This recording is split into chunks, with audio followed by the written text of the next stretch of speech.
집사지구를 담당하는 이재현 목사입니다. 오늘은 사도행전 산책 세 번째 시간을 맞이하게 되었습니다. 여전히 오미크론의 확산세로 확진자들이 더욱 늘어나고 있어서 성경 공부의 자리에 나오고 싶으셔도 나오지 못하고 계신 성도님들이 많이 계시는 줄 아는데요. 모두가 하루속히 건강한 모습으로 잘 회복되셔서 또 말씀의 자리에서 함께 만나 뵙기를 원합니다. 또한 이번 주에도 온라인으로 참여하는 그 온라인 자리에도 하나님의 크신 은혜가 가득 넘치기를 소망합니다. 지난 시간 사도행전 3장에서 4장까지 말씀을 공부하게 되었는데요. 지난 시간 온라인으로 성경 공부에 참여하신 분들은 3장부터 4장까지의 말씀 전체를 살펴볼 수 있었지만 지난 시간 현장에서 성경 공부에 참석하신 분들은 제가 장례 예배 시간이 또 겹쳐서 또 시간이 많이 촉박하여서 4장의 뒷부분을 살펴보지 못했습니다. 그래서 혹시 지난 시간 현장 강의에 참석하시고 또 오늘 온라인 강의에 참석하신 분들은 지난 시간 온라인 강의를 한번 다시 보시면 좋겠다라는 생각이 듭니다. 제가 지난 시간 강의를 보니까 한 30분 30초 정도부터 시청을 하시면 저희가 다루지 못했던 그 부분들을 함께 공부하실 수 있게 될 것 같습니다. 그 강의를 들으시고 또 오늘 강의에 참여하시면 좋을 것 같습니다. 오늘 우리가 함께 살펴볼 말씀은 사도행전 5장에서 6장까지 말씀인데요. 오늘 성경 공부를 시작하기 전에 사도행전 5장에서 6장의 말씀을 또 먼저 읽고 또한 강의안을 미리 다운받으신 후에 오늘 공부를 이어가시면 본문을 이해하는데 많은 도움이 되리라 생각됩니다. 그럼 이제 사도행전 산책 세 번째 시간을 시작해 보도록 하겠습니다.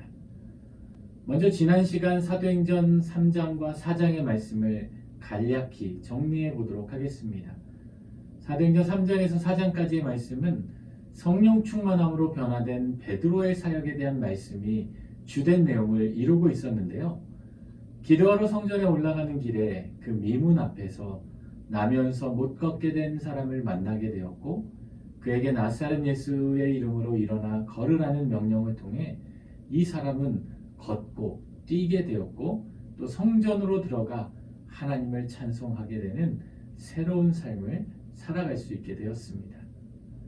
그런데 이 일을 통해 많은 이들이 놀라게 되고 또 이 일을 알기 위해서 많은 사람들이 베드로와 요한을 찾아오고 또 사도들을 찾아오며 특별히 베드로와 요한을 주목하게 되자 베드로가 이들을 향해 이 일은 우리의 능력이 아닌 하나님이 하신 일이라며 이들 앞에 복음을 증거하고 회개를 촉구하게 되었습니다. 그러자 이 소식을 듣게 된 공회원들이 사도들을 잡아서 신문하게 되었지만 그들의 위협 속에서도 이들은 굴하지 않고 하나님의 말씀을 듣고 선포하였고 또 이 일로 인해 도리어 하나님께 영광을 돌리게 되었습니다. 그 가운데 사도행전 2장에 소개되었던 초대교회 공동체의 모습이 또다시 4장에서 소개되고 또 그들 가운데 대표적인 인물이었죠. 바나바의 모습이 소개되었습니다. 어떻게 지난 시간 공부했던 말씀들이 잘 떠오르시나요? 우리가 하나님의 말씀은 반복해서 듣게 될 때 기억이 나고 또 은혜가 임하게 됩니다. 한 번 들어서 이해가 되고 기억되는 분들은 그렇게 많진 않으실 거예요. 여러분들도 또 말씀을 반복해서 들으시고 읽으시면서 그 말씀을 더 깊이 깨닫고 이해하는 은혜를 누릴 수 있게 되기를 원합니다. 그럼 오늘 공부할 사도행전 5장에서 6장의 말씀을 이제 본격적으로 살펴보도록 하겠습니다. 사도행전 4장의 마지막에서 초대교회의 아름다운 모습을 소개하면서 바나바와 같은 헌신과 섬김을 베푸는 사람에 대한 이야기로 마무리했는데요. 오늘 5장을 시작하면서 이런 초대교회의 모습과는 반대된 모습을 가진 두 사람의 이름이 등장하게 되는데 이들은 부부로서 아나니아와 삽비라라는 사람입니다. 이 아나니아라는 이름의 뜻은 여호와는 은혜로우시다라는 의미를 지녔고 또 삽비라라는 이름은 청옥을 의미하면서 아름답다라는 의미를 지니고 있습니다. 이렇게 은혜롭고 아름다운 이름을 지녔던 이 부부가 초대교회에 헌신을 하게 되었는데요. 그들의 소유를 팔아서 그 값을 가져다가 사도들의 발 앞에 두었다라는 것입니다. 어찌 보면 이런 이 부부의 헌신의 모습이 참으로 귀하기도 하고 그 이름처럼 은혜롭고 아름답다고 여길 수 있는데요. 그러나 이들의 은혜롭고 아름다운 헌신을 덮어버리고 마는 문제가 발생하게 되었다는 겁니다. 그것은 2절 말씀처럼 이 부부가 소유를 판 그 값에서 일부 얼마를 감추었다는 것이죠.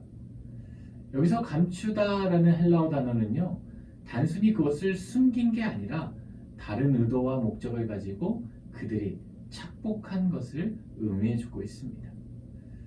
이와 같은 상황이 또 성경 다른 곳에서도 발생하게 되는데요.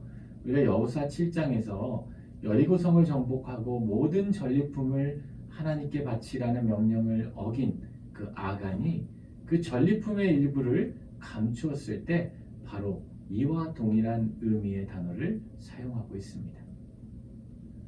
또한 그렇게 팔아서 그 값의 일부를 감춘 사실을 아내도 알고 있었다라는 것이죠.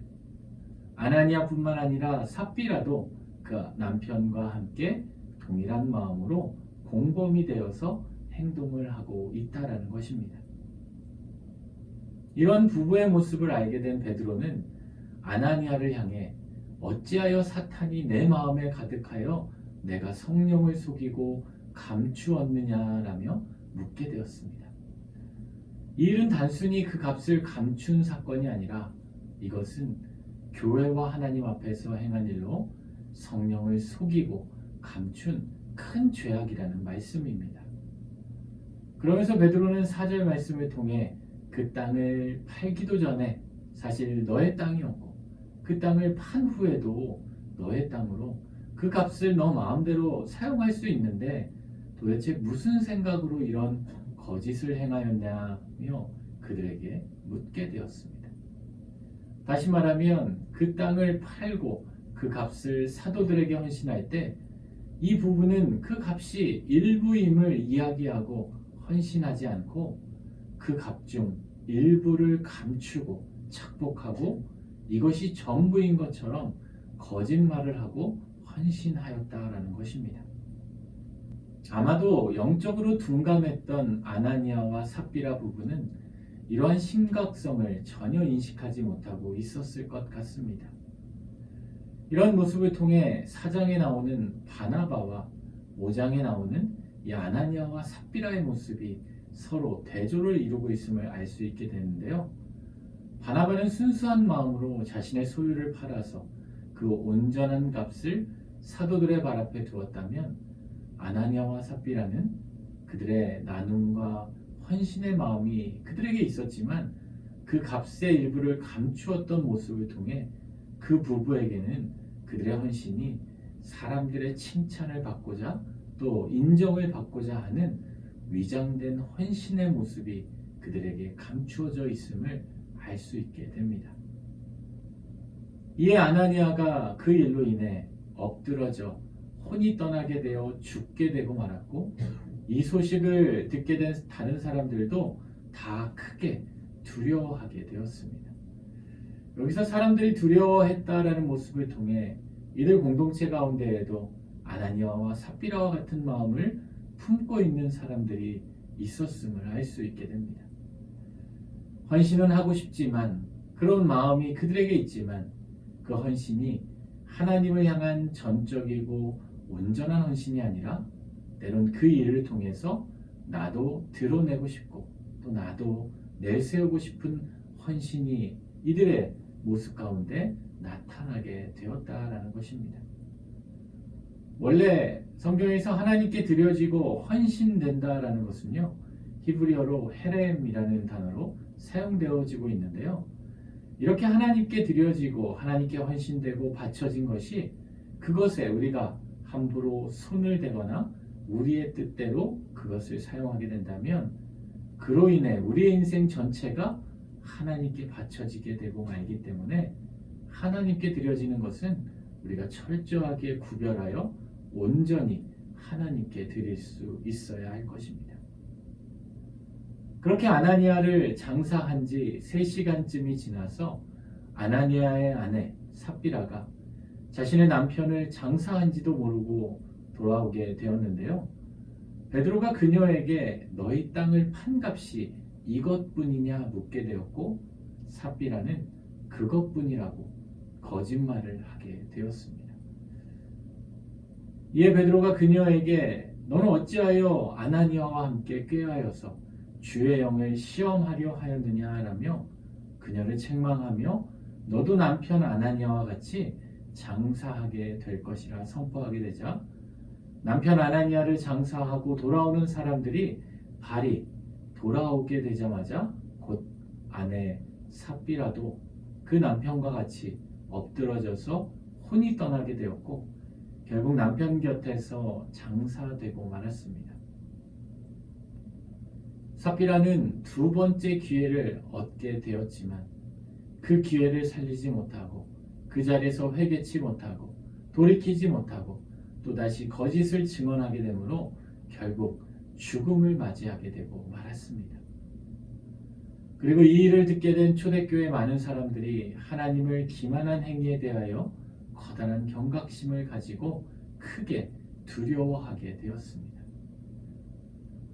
이 일을 통해 우리는 우리가 믿고 있는 하나님이 아닌 우리가 믿고 있는 거짓말에 대해 한번 생각해 보게 됩니다. 거짓말이란 단순히 그 상황을 모면하고 넘어가기 위한 수단만이 아니라 그 거짓말은 첫째로는 하나님을 속이는 행위가 되고 둘째로는 자신을 속이는 행위가 되고 또 셋째로는 우리가 하나님이 아닌 사탄의 지배를 받는 행위를 일삼게 되는 것임을 기억할 수 있어야 합니다. 그렇기에 우리는 사소한 일에도 거짓말을 행하는 자가 아니라 하나님 앞에서 정직한 삶을 살아가는 자들이 될 수 있도록 노력해야 합니다. 이렇게 초대교회 안에 있던 문제가 아나니아와 삽비라의 죽음으로 해결되고 또 거짓과 죄악에 대한 경각심이 일깨워지게 된 후에 사도들은 많은 표적과 기사를 일으킬 수 있게 되었습니다. 이들은 예수님과 함께 있었을 때에도 예수님을 통해 더러운 귀신을 쫓아내며 또 모든 병과 모든 약한 것을 고치는 권능을 받았음에도 이를 행하지 못했던 사도들이었습니다.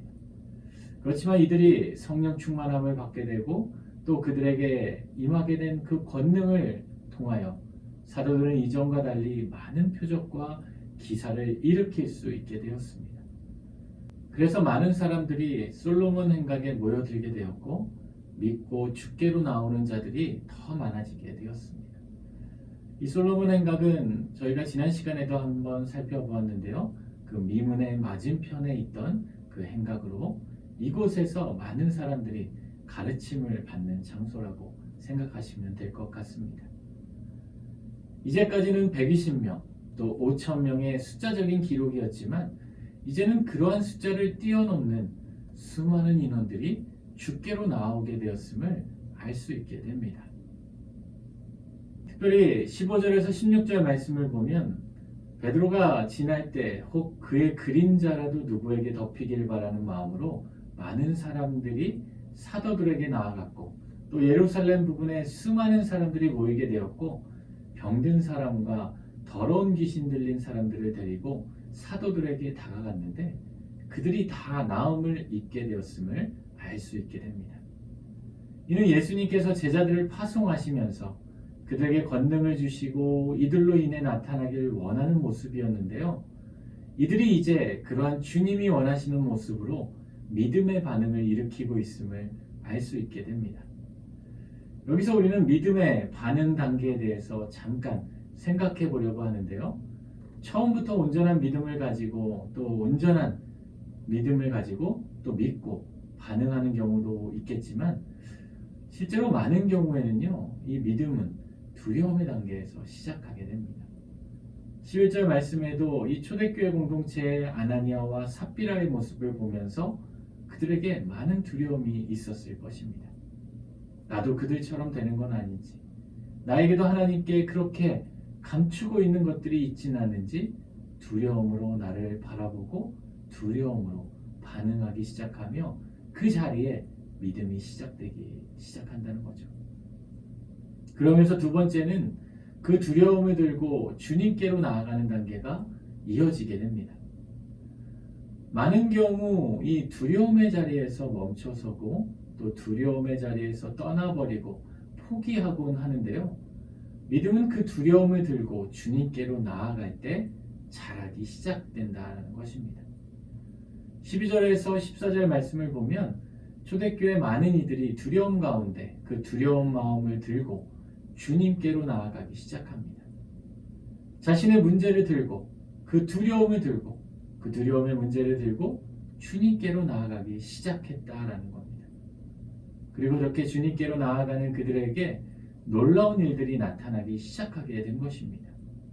그리고 그렇게 주님께로 나아가는 단계에서 세 번째 단계는요, 공동체로 들어가는 단계로 이어져야 합니다. 두려움의 문제가 주님께로 나아가 해결되고 나면 그 믿음을 유지하고 지키기 위해서 우리에게 필요한 것은 그 지속적인 믿음을 자라게 하고 유지할 수 있는 믿음의 공동체가 필요하다는 것입니다. 우리가 지난 시간에 성령 충만함을 유지하는 비결 가운데 우리의 삶을 나눌 수 있는 공동체가 우리에게 있어야 한다라고 말씀을 드렸는데요. 그것과도 일맥상통한 말이라고 할 수 있습니다. 그래서 우리가 그 믿음의 공동체에서 함께 모여서 부딪히기도 하고 또 함께 모여 붙어서 살아가기도 하면서 우리의 믿음이 유지되고 지켜지게 되는 것입니다. 신앙생활이란 개인이 지키고 유지하는 것보다 공동체 안에서 더 잘할 수 있고 더 잘 유지할 수 있게 됩니다. 여러분들도 그 두려움의 자리에서 주님께로 나아가실 수 있기를 바라고 또 이어서 그 공동체로 나아가 그 믿음이 더욱 깊이 자라고 유지될 수 있는 그러한 은혜가 여러분에게 넘치기를 소망합니다. 그렇게 초대교회 공동체에 사도들의 놀라운 표적과 기사의 소식을 듣고 수많은 사람들이 모여들게 되자 이를 불편하게 여기는 자들도 있었습니다. 그들은 바로 유대교 종교 지도자들인 공회원들이었습니다. 그들 가운데 공회의 의장을 담당하고 있던 대제사장과 또 그와 함께 있던 사두개인 당파들이 그들의 마음 가운데 시기심이 가득하게 되어서 사도들을 잡아다가 옥에 가두게 되었습니다. 지금까지 모든 종교, 그 유대교에 관심을 받던 이들이었지만 이 사도들이 나타나게 되면서 그들의 관심이 빼앗기게 되고 마치 그들을 무시하고 이제 사도들을 높이는 것 같아 보이게 되자 이들의 마음 가운데는 불편함과 시기심이 가득해서 이들을 감옥에 가두게 되고 말았던 겁니다. 그렇지만 하나님께서 초대교회 가운데 은혜를 베풀어 주셔서 그들에게 그 사도들에게 주의 사자를 보내주시고 밤에 옥문을 열고 잡혀있던 사도들을 끌어내게 되었습니다. 그리고 이들에게 가서 성전에 서서 이 생명의 말씀을 다 백성들에게 전하라고 말씀해 주셨습니다. 그러자 사도들은 주의 사자의 명령대로 이 생명의 말씀을 증거하기 위해 새벽에 성전에 들어가서 가르치게 되었는데요.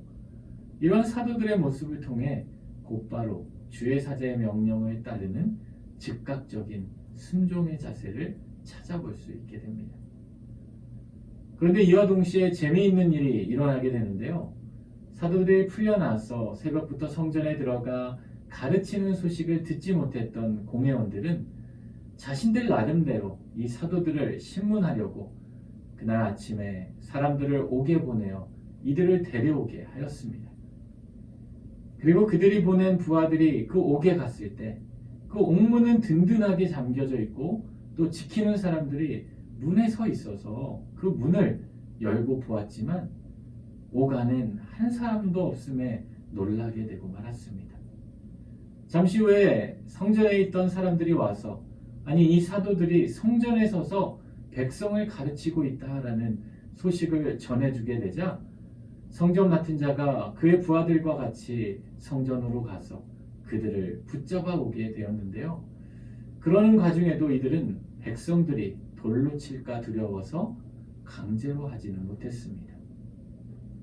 왜냐하면 사도들이 행했던 그 놀라운 일들로 인해 당시에 많은 백성들이 사도들과 교회를 칭송하고 있었고, 또 백성들은 사도들로부터 영적으로 또 육적으로 도움을 받고 있었기 때문에 혹시라도 이 사도들을 이 공회원들이 함부로 대했다가는 도리어 자신들을 향한 비난이 찾아올 수도 있었다라고 생각하고 있었기 때문이었습니다. 그렇게 그들을 끌어다가 공회 앞에 세우고 신문을 시작하게 되었는데요. 우리가 이전에 너희에게 나사렛 예수의 이름으로 사람을 가르치지 말라고 엄금하였는데 너희는 어찌하여 가르침을 예루살렘에 가득하게 하여서 이 사람의 피를 우리에게 돌리려고 하냐며 그 사도들이 자신들의 경고와 위협을 무시했다라고 책망하게 되었습니다. 그러자 베드로와 사도들이 사람보다 하나님께 순종하는 것이 마땅하기에 우리는 당신들의 말을 따르지 않았고 우리는 하나님의 명령에 순종하여 나사렛 예수의 이름으로 가르치고 선포했으며 우리가 바로 이 일의 증인이고 성령님도 우리의 증인이 되어주신다라고 이야기하고 있습니다. 이런 사도들의 이야기를 듣고 모든 백성에게 존경을 받는 공회원 가운데 바리새인이자 율법교사였던 가말리엘이 이야기하게 되는데요. 가말리엘은 유명한 랍비 힐렐의 손자로 힐렐 학파의 수장이기도 한데요. 그는 모든 일을 공정하고 신중하게 처리하는 성품을 지닌 자여서 많은 백성들로부터 존경을 받는 자였습니다. 나중에 등장하게 되는 사도 바울도 이 가말리엘의 이 제자라고 할 수 있습니다. 그가 공회원들을 진정시키고 일을 처리하고자 사도들을 그들 밖에 잠깐 나가 있게 하고 공회원들에게 우리가 이 사람들에게 대하는 것을 신중히 해야 한다라고 이야기해주고 있습니다. 그러면서 가말리엘은 이전에 드다와 갈릴리의 유다의 일을 생각하며 주의해야 한다라고 경고하고 있는데요. 드다는 유다에 있던 거짓 메시아로 한때 400명에 이르는 제자들을 거느릴 정도로 큰 영향력이 있는 사람이었습니다. 그러나 죽임당한 이후 그 세력이 완전히 없어지게 되고 말았습니다. 또한 갈릴리의 유다는 로마에게 세금을 납부하는 일이 하나님의 백성의 도리가 아니라며 민족주의 운동을 전개했던 자였지만 결국 로마의에 진압되고 말았습니다. 본문엔 드다와 유다의 이야기가 언급되고 있는 것은 하나님의 뜻에 맞지 않고 하나님이 지지하지 않는 것은 그 일이 아무리 대단한 것 같아도 결국에는 실패하게 되는 것을 말해주는 것입니다. 이는 38절에서 39절의 말씀으로 표현할 수도 있는데요. 이런 사도들의 가르침과 주장이 하나님으로부터 난 것이라면 우리가 아무리 방해하고 막아보려 해도 소용없는 일이 될 것이고, 만일 사도들의 행위가 하나님의 뜻과 반대되는 것이라면 우리가 그들을 핍박하거나 그들을 박해하지 않아도 결국에는 스스로 멸망하게 될 테니 우리가 그 일을 신중히 처리해야 할 것이라고 이야기해주고 있습니다. 그런 가말리엘의 말을 듣게 된 공회원들은 사도들을 다시 불러서 그들을 채찍질하며 다시는 예수의 이름으로 말하는 것을 금하라 이야기하고 그들을 놓아주게 되었고, 사도들은 도리어 그 이름을 위하여 능욕받는 일에 합당한 자로 여기심을 기뻐하며 공회 앞을 떠나게 되었습니다. 이들이 이렇게 기뻐하며 그 공회 앞을 핍박 가운데서도 떠날 수 있었던 것은 이러한 모습들 가운데 예수님께서 이전에 자신들에게 주셨던 그 팔복의 말씀을 생각해 볼 수 있었기 때문입니다. 예수님께서는 팔복 가운데 의를 위하여 박해를 받는 자는 천국이 그들의 것이라는 복을 선포해 주셨는데요. 그 제자들은 그때는 깨닫지 못했지만 비로소 이제야 또 그 말씀을 깨닫고 자신들이 의를 위하여 박해를 받는 그 자리에 또 하나님께서 예비하신 천국의 선물이 그들에게 주어지게 될 것이라 믿게 되었던 것입니다. 그래서 제자들은 그렇게 기쁜 마음으로 풀려나 날마다 성전에 있든지 집에 있든지 예수는 그리스도라 가르치기와 전도하기를 그치지 않는 증인의 사명을 잘 감당하게 되었습니다. 그렇게 사도들이 어디에 있든지 예수는 그리스도라고 가르치기와 전도하기를 그치지 않게 되자 제자들이 많아지게 되었는데요. 갑작스럽게 많은 제자들로 인해 초대교회 안에 또 다른 문제가 발생하게 되었습니다. 그것은 바로 구제의 문제였습니다. 초대교회 안에는 비교적 넉넉한 사람들의 헌신으로 상대적으로 가난한 성도들의 필요를 채워주는 구제 활동이 많이 있었는데요. 우리가 초대교회 공동체의 모습이었죠. 사도행전 2장과 4장에 나오는 많은 사람들이 헌신과 나눔과 베품이 이러한 일들을 감당할 수 있게 해주었습니다. 그런데 사람들이 많아지게 되면서 이런 구제 활동에 불만이 생기게 되었습니다. 그래서 1절 말씀처럼 헬라파 유대인들이 자기의 과부들이 매일의 구제에 빠지게 되는 것을 보고 히브리파 유대인들을 원망하게 되었다라는 것입니다. 사실 이 원망이라는 단어는 초대교회 공동체와는 다소 어울리지 않는 모습이지만 그 교회 안에 또 이러한 이 원망의 모습들이 나타나기 시작하게 되었다는 겁니다. 여기서 히브리파 유대인들과 헬라파 유대인들을 먼저 살펴보면 좋을 것 같은데요. 여기서 히브리파 유대인들이란 팔레스타인에서 태어나서 그 이스라엘에 살면서 유대 풍습을 따르고 아람어나 히브리어를 사용하는 사람들로 쉽게 말하면 유대 순수 혈통들을 주로 가리킨다라고 할 수 있습니다. 이에 반해 헬라파 유대인들이란 헬라의 풍습이나 관습에 익숙해 있으면서 헬라어를 사용하는 사람들로 주로 이방 지역에서 태어나 예루살렘에 왔다가 복음을 듣고 예루살렘 교회에 정착한 디아스포라 유대인들을 가리키고 있습니다.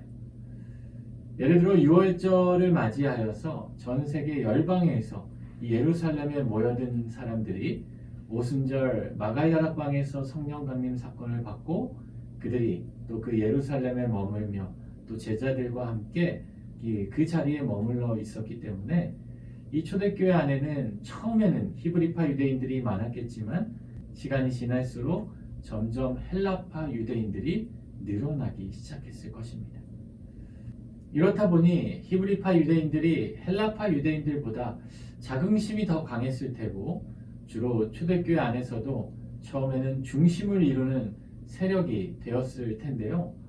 그럼에도 불구하고 초대교회는 이러한 차별과 구분이 없는 공동체로 시작했기에 불평과 불만이 없는 공동체였지만 시간이 지나면서 또 제자들이 늘어나기 시작하면서 이런저런 문제들이 발생하게 되었고 매일의 구제에도 헬라파 유대인들이 지속적으로 제외될 수밖에 없었습니다. 그러자 헬라파 유대인들이 히브리파 유대인들을 향해 원망할 수밖에 없게 되고 말았던 것입니다. 이런 원망이 있게 되자 사도들은 지체하지 않고 모든 제자들을 불러서 그 문제 해결을 위해 지혜를 모으기 시작하는데요. 우리가 하나님의 말씀을 제쳐놓고 너희 가운데에서 성령과 지혜가 충만하여 칭찬받는 사람 7을 택하라고 하고 그 7에게 우리가 이러한 일들을 맡기고 우리는 오로지 기도하는 일과 말씀 사역에 힘을 쓰겠다 하였습니다. 그러자 온 무리들이 사도들의 말을 듣고 기뻐하여 그들 가운데 믿음과 성령이 충만한 사람 7명을 택하게 되었습니다. 여기서 우리는 사도들의 지혜를 찾아볼 수 있게 되는데요. 이미 많아진 초대교회 공동체를 사도들만의 힘으로 모든 것을 운영하기엔 제한이 되었을 것입니다. 또한 처음에는 히브리파 유대인들이 대다수였겠지만 시간이 지날수록 늘어나는 헬라파 유대인들이 있어서 히브리파 유대인들이 모든 행정을 감당하기도 어려움을 따르게 되었을 것입니다. 그래서 사도들은 7명의 새로운 일꾼을 택하게 되었고 그들은 도리어 그들의 원래 사명과 본질인 기도하는 일과 말씀 사역에 더욱 힘쓸 수 있게 하였다라는 것입니다. 그렇게 해서 뽑힌 7명의 일꾼은 면류관의 뜻을 지닌 스데반, 말씀을 사랑하는 자란 뜻을 지닌 빌립, 대장이라는 뜻을 지니며 요한의 석이었던 브로고로, 승리의 뜻을 지닌 니가노르, 휴식이란 안식이란 의미를 지닌 디몬, 영광의 아들이라는 의미를 지닌 바메나, 그리고 백성의 승리자라는 뜻을 지닌 유대교에 입교했던 안디옥 사람 니골라가 있었습니다. 이들의 이름이 모두 헬라식으로 기록된 것으로 봐 이들 모두가 헬라파 유대인이 아닐지라도 이렇게 7 일꾼을 뽑고 또 헬라식 이름을 표기한 것으로 볼 때 초대교회 안에 그동안 구제에 빠진 그 헬라파 유대인들을 향한 배려가 담겨져 있음을 알 수 있게 됩니다. 이처럼 사도들은 교회의 문제를 바르게 파악하고 또 그 교회 안에 배제된 그 약자들을 배려하고 살펴줌으로 초대교회는 더욱 견고하게 자랄 수 있게 되었는데요. 그렇게 교회 안의 문제들을 지혜롭게 해결한 초대교회에는 하나님의 말씀이 점점 왕성하여 예루살렘에 있는 제자의 수가 더 심히 많아지고 허다한 제사장의 무리도 이 도에 복종하게 되었습니다. 여기서 제자의 수가 많아진 것도 있지만 더욱이 놀라운 사실은 제사장들도 이 도에 복종했다라는 것입니다. 유대교에 입문했던 그 제사장들도 사도들의 가르침을 듣고 그 유대교를 떠나 이제는 복음을 온전히 믿기 시작했다라는 것이죠. 이처럼 복음에는 놀라운 능력이 있는데요.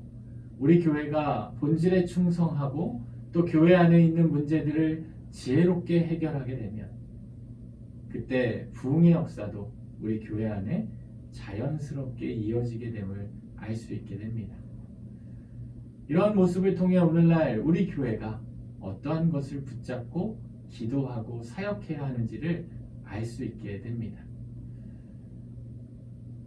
2년 넘게 3년째 코로나가 진행되면서 우리가 교회의 회복을 위해 무엇을 해야 할까? 어떠한 사역을 해야 할까? 우리가 생각하고 준비하고 있지만 이럴 때일수록 우리는 우리 교회의 본질이죠. 하나님의 말씀이 또 이 교회 안에 우리 공동체 안에 더욱 풍성히 자라게 될 때 하나님께서 또 이 교회를 통해 또 새로운 부흥의 역사를 부어주시게 되는 줄 믿습니다. 그리고 7 일꾼들 가운데 대표라고 할 수 있는 스데반이 은혜와 권능이 충만하여 큰 기사와 표적을 민간에 행하게 되었는데요. 스데반은 사도는 아니었지만 은혜와 권능이 충만하게 되니 사도들과 같은 기사와 표적이 일어나게 되었다라는 것입니다. 이는 기사와 표적을 일으키는 것이 개개인의 능력이 아니라 성령이 충만하여 은혜와 권능이 임하게 되면 우리의 삶 가운데 이루어지게 되는 하나님의 영역임을 알 수 있게 됩니다. 오늘 저 여러분의 삶 가운데에도 마찬가지일 겁니다. 우리가 성령 충만함으로 우리에게 은혜와 권능이 충만하게 되면 우리의 삶 가운데에도 하나님의 놀라운 기사와 표적이 일어날 수 있게 되고 또 우리의 삶을 통해서도 우리의 교회를 통해서도 우리의 구역을 통해서도 많은 일들이 일어날 수 있게 된다는 것입니다. 그렇기 때문에 우리는 삶 가운데 성령 충만함과 은혜가 우리의 삶 가운데 가득 채워질 수 있도록 늘 하나님께 기도하고 하나님의 말씀을 우리의 삶 가운데 가득 채우며 살아갈 수 있어야 합니다. 그렇게 기사와 표적을 행하는 스데반이 담대하게 복음을 전하였는데요. 스데반을 향해 논쟁을 걸어오는 자들이 있었습니다. 9절 말씀을 보니까 이들을 가리켜 자유민들이라고 말해주고 있는데 이들은 주로 노예 신분으로부터 해방된 사람들로 이들의 출신들은 구레네인, 알렉산드리아인, 길리기아와 아시아에서 온 사람들의 회당에서 온 자들임을 알 수 있습니다. 특별히 이 가운데 구레네라는 지역은 우리가 잘 알고 있는 구레네 시몬의 고향이기도 하죠. 또 특별히 이 지역 가운데 길리기아 지역도 포함되어 있는데요. 지도에서 보게 되면 이 길리기아는 오늘날 터키의 지역으로 길리기아 다소에 바로 사도 바울도 여기 논쟁자들 가운데 포함되어 있었을 것입니다. 그러나 이렇게 많은 사람들이 스데반과 논쟁을 하였지만 지혜와 성령으로 말하는 그 스데반을 그들이 능히 감당해낼 수가 없었습니다. 당시 예루살렘에는 약 480여 개의 회당이 있었다고 하는데요. 여러 회당의 사람들이 그 유대교를 지키기 위해서 또 스데반을 향해 논쟁을 걸어왔습니다. 그리고 그들이 스데반을 향해 자신들이 가진 지혜와 지식으로 논쟁을 감당해내지 못하게 되니 그들은 사람들을 매수하여서 이 스데반이 모세와 하나님을 모독하는 말을 하는 것을 들었다라고 말하라며 스데반을 모함하기 시작했습니다. 그리고 그들은 이러한 소식을 듣게 된 백성과 장로와 서기관들을 충동시켜서 결국 스데반을 붙잡게 되었습니다. 그러면서 그들은 거짓 증인들을 세워서 스데반이 이 거룩한 곳과 율법을 거슬러 말하기를 마지 아니한다라며 스데반을 고소하게 되었는데요. 그들에 의하면 14절 말씀처럼 스데반이 나사렛 예수가 이곳을 헐고 또 모세가 우리에게 전하여 준 규례를 고치겠다 함을 듣고 스데반을 향해 비난하기 시작했습니다.